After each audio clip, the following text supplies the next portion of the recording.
Speaking of big oofs, Bitcoin is down again. Thanks, China. It's actually, wait, hold on a second.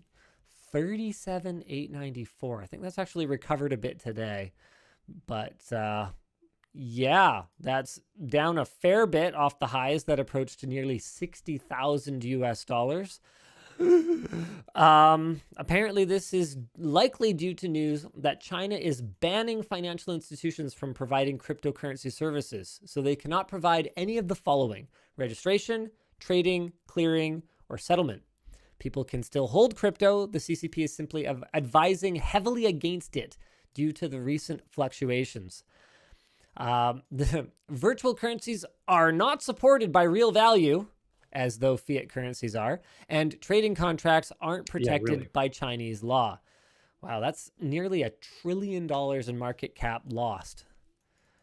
Wow. Ethereum, meanwhile, reached record highs earlier this month of roughly 4.1 thousand US dollars and have now fallen to roughly 2.4 thousand US dollars. And then Dogecoin has kind of come out of nowhere with tech meme lord, whatever he calls himself these days, tweeting about it and causing these wild fluctuations. I wonder if his point is that this should be regulated.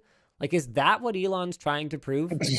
By showing how quickly and easily he can change the price of an actual currency by billions and billions and billions of dollars, total.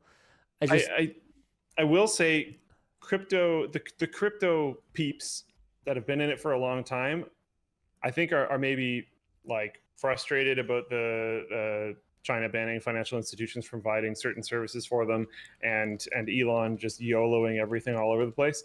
But this is not their first fall, And I think you can see that in a lot of the people that have been invested for a long time, is they're like, okay, well, this is a blow, but like, we've weathered the storm before and we'll be fine. It's the main people that I'm seeing screaming about this. Those guys. Yep. Yeah. The main people that I'm seeing screaming about this are like, oh, I bought at the absolute peak and now everything sucks. And it's like, well, okay.